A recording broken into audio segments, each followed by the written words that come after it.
Un certain nombre d'entre vous ont écouté l'appel que j'ai lancé en 81 pour aller au Soudan. Et il y en a parmi vous qui ont fait l'expérience du Soudan. J'avais besoin d'une trentaine de volontaires.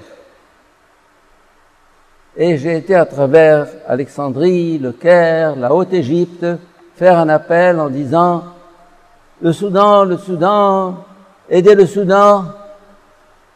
Et les gens, dans leur enthousiasme, les jeunes surtout, sont venus. J'en avais une centaine. Et je ne voulais que 30. Comment choisir? Comment choisir? Alors j'ai compris comment choisir. J'ai suivi la méthode de Jésus. Ça veut dire, je leur ai dit, vous savez, au Soudan, il y a la malaria. Ah, il y a la faim. Oh, il y a la chaleur. Oh, il y a les épidémies. Il y a. Et j'en rajoutais. Et je sentais un certain nombre se dégonfler. Et d'autres relevant le défi. Et j'ai eu 30. Les 70 autres sont entrés chez eux.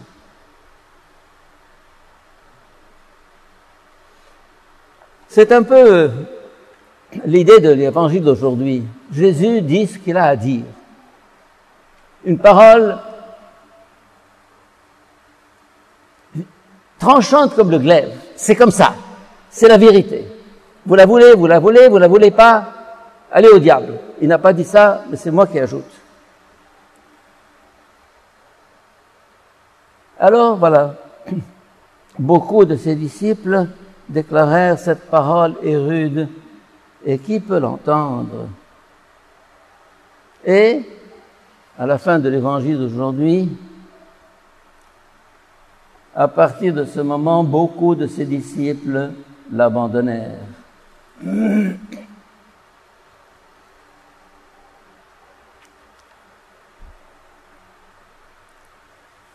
Ça, mes chers amis, c'est l'Évangile.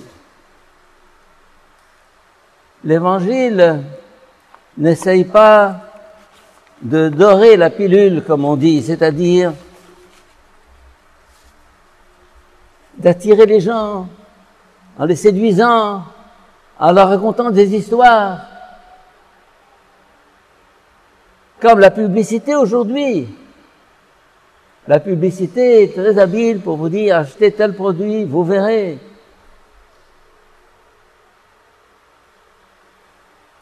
Le Christ est un très mauvais publiciste. Il ne sait pas faire. Il ne sait pas attirer.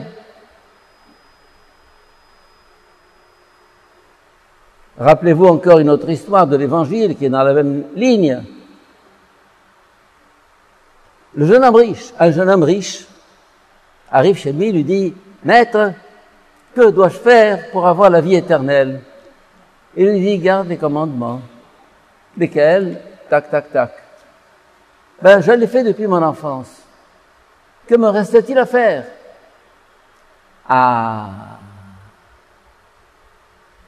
Garder les commandements, c'est l'Ancien Testament. Ce sont des gens très bien, fidèles à la loi, qui obéissent, qui vont prier. Ils sont en règle avec leur conscience. Et puis le Christ lui dit, si tu veux être parfait, va, vends tout ce que tu as, suis-moi. Crac! Merci. Je t'entendrai une autre fois.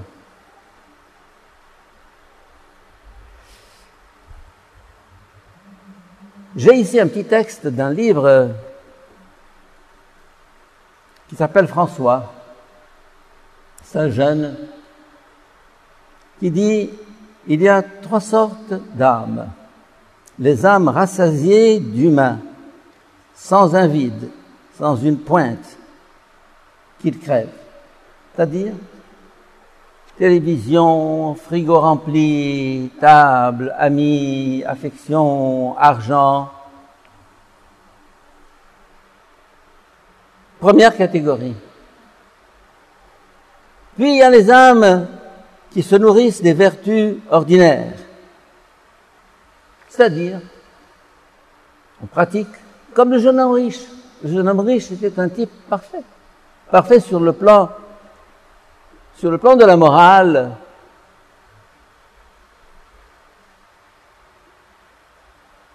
Mais Jésus va au-delà de la morale.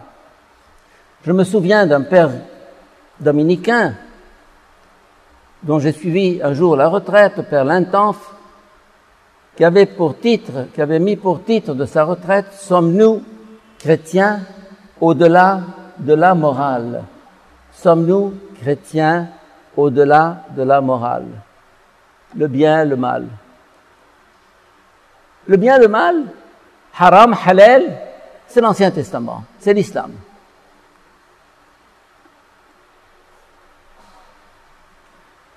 Le chrétien, ça ne veut pas dire qu'il doit envoyer par la fenêtre la morale, non. Mais la morale est un préalable. Si on s'arrête à là, je veux être en règle. Très bien. Tu auras la vie éternelle. Je t'ai réservé une place là-haut. Sois tranquille. Le jeune homme riche aura une place là-haut. Et puis, il y a les autres. La troisième catégorie dont parle François. Et enfin, les parfaits. Les éternels irrassasiés. Les incontestés de ce qui est. Les avides de ce qui doit être.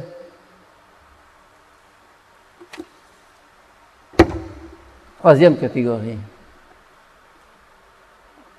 On peut s'arrêter à la seconde. Bien sûr. On ira au ciel. Bien sûr. C'est tout ce qui vous intéresse. Bravo. Moi, tout ce que je cherche, c'est entrer au ciel. Ben, tu entreras au ciel. J'ai même ton numéro de la place, 365. Ton siège est réservé. Très bien. Ces gens-là existent en quantité. Mais arrive le moment du défi. Le moment du défi, le moment où c'est tout ou rien, c'est oui ou non. Tac, c'est l'évangile. Beaucoup l'abandonnèrent, nous dit l'évangile. Cette parole est dure à entendre. Cette parole est dure à entendre. Beaucoup l'abandonnèrent.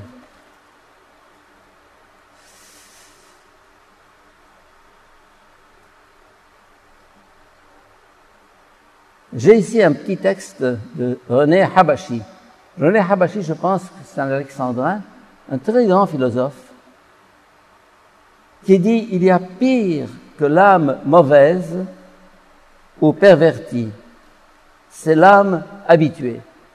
Il y a pire que l'âme mauvaise ou pervertie, c'est l'âme habituée.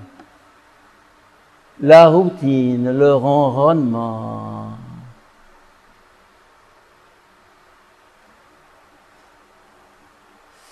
Alors le Seigneur, quelquefois, nous met au pied du mur, devant une épreuve, devant un choix. Et alors, comme on dit en français, ou ça passe, ou ça casse. Ou ça passe, ou ça casse.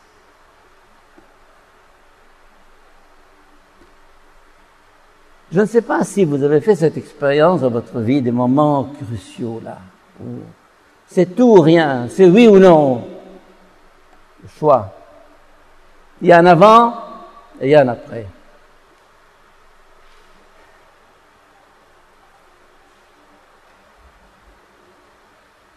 Vous savez, l'homme est un défi aux lois de la nature. Vous allez me dire, ça veut dire quoi? L'homme est un défi aux lois de la nature. Est-ce que vous avez réfléchi au fait que l'homme est le seul animal qui se tient debout sur deux pieds? Vous allez me dire, et alors, vous trouvez ça normal? Mais pas du tout. Être debout sur deux pieds, avec une petite plante de pied comme ça et d'être encore en équilibre, ça c'est l'homme debout sur deux pieds. Un défi aux lois de la pesanteur, un défi aux lois de la nature, l'homme. L'homme est un appel à la transcendance, mes chers amis. Ça, c'est l'homme. L'homme est un appel à la transcendance. Sinon, ce n'est pas l'homme.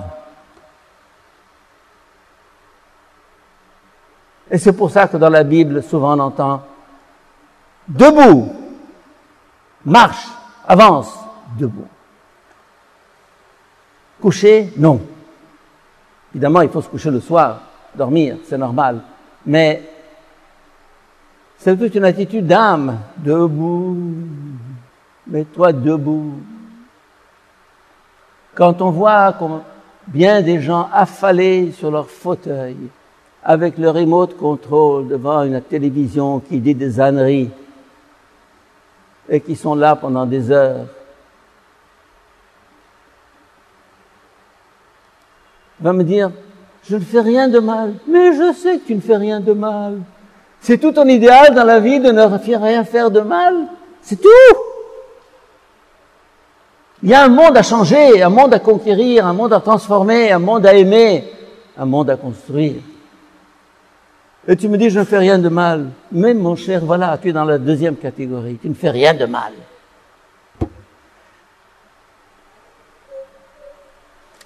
Un jour, dans une retraite à Marioude, j'ai écrit ce texte-là. Je crois que c'est moi, il me semble. C'est parce que certains visionnaires ont rêvé l'impossible que le monde a bougé, avancé, progressé. C'est parce que certains visionnaires ont rêvé l'impossible que le monde a bougé. Vous connaissez la phrase que je répète souvent. Ce n'est pas le chemin qui est impossible, c'est l'impossible qui est le chemin. Pour l'homme, c'est l'impossible qui est le chemin. L'homme est un défi aux lois de la nature. Pourquoi? Parce qu'il est appelé à une transcendance. Dans les termes de Pascal, l'homme passe infiniment l'homme. L'homme passe infiniment l'homme. Nous ne sommes pas des hommes, nous sommes des appels à être des hommes. Il a fallu un homme comme Nietzsche, le père de l'athéisme contemporain, pour parler du surhomme. Et il a cette phrase, l'homme est quelque chose qui doit être surmonté. L'homme est quelque chose qui doit être surmonté. Il y a l'homme. C'est beau, c'est bien, mais il y a plus que l'homme. Ça, c'est l'Évangile. Un appel à être Dieu. Un appel à une surhumanité. Un appel à une transcendance. Un appel à un dépassement. Un appel à un arrachement, quelquefois, quand c'est nécessaire. Je continue mon texte. Seuls les prophètes et les fous inventent l'avenir. Seuls les prophètes et les fous inventent l'avenir. Si Christophe Colomb n'avait pas défier la mer pour aller chercher l'Inde, et il a fini par trouver l'Amérique, eh bien, on n'aurait pas eu cette découverte de l'Amérique.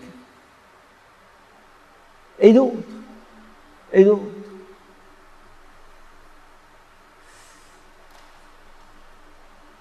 Autrement, c'est la stagnation, l'institution, le blocage, le bouclage, le regard vers le passé, la nostalgie du bon vieux temps. C'est ce qu'on appelle actuellement les salafistes. Ils s'accrochent à leur passé. Ou on regarde derrière, ou on regarde devant.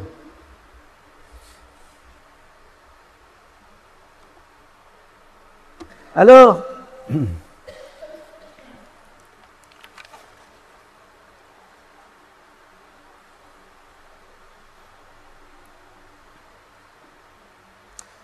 je pense à un homme comme le père Frans van der Loort, ce père jésuite hollandais, qui était à Homs, pendant que Homs était pilonné à longueur de journée par des bombes. Pendant que Homs était sans eau, sans électricité, sans nourriture. J'ai vu une de ses dernières photos, il était comme ça, triangulaire. Père Franz, oh, le marcheur, le lutteur, avec un sourire, quelqu'un qui est épuisé. Il a vécu le calvaire des Syriens jusqu'au bout, jusqu'à ce qu'on l'ait assassiné. Et il n'est pas impossible qu'un jour on le canonise.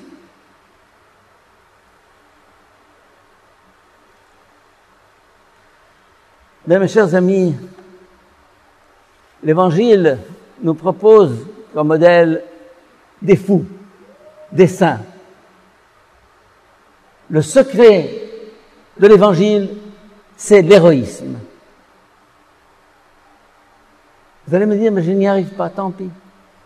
Reste, fais ce que tu fais, tu entreras au ciel, ta place est réservée. Mais il y en a qui sont, et c'est pour ça que dans l'Évangile d'aujourd'hui, il dit, cela ne compréhensible qu'à ceux à qui le Père le révèle. Il y a des âmes qui disent, tout ça c'est très bien, je veux pas. Je veux plus, je veux autre chose.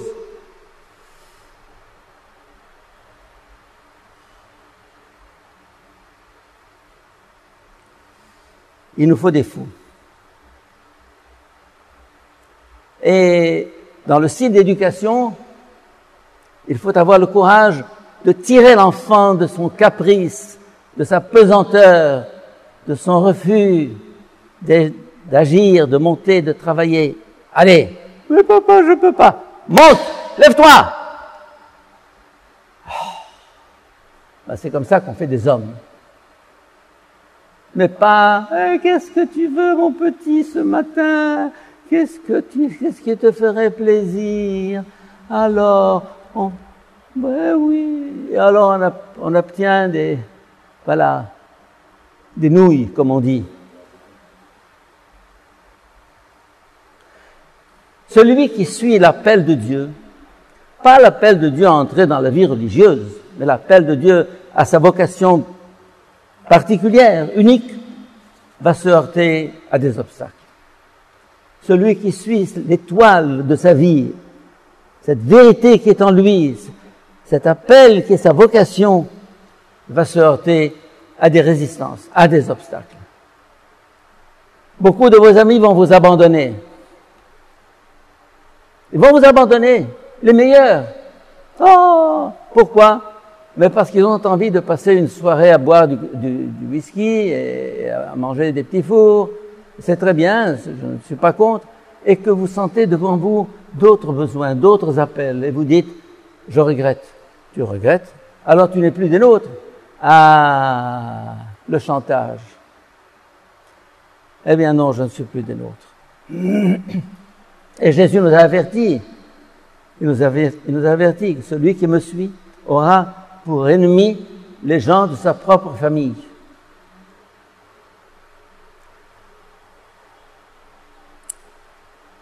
Jésus est mort seul, abandonné de tous. Il a été jusqu'au bout de sa vocation, jusqu'au bout de l'appel, et il en est mort. Ben, demandons aujourd'hui, Seigneur, de mettre en nous un brin de folie, de sortir du ronron de notre vie quotidienne, même si nous allons continuer à la vivre, mais qu'il y ait des moments où nous sachions faire un saut, faire un bond, surtout lorsque nous sommes coincés. Et demandons au Seigneur, à ce moment-là, la grâce, car c'est une grâce, de dire oui à ce chemin impossible qui s'ouvre devant nous. Amen. J'ai fait le rêve d'un monde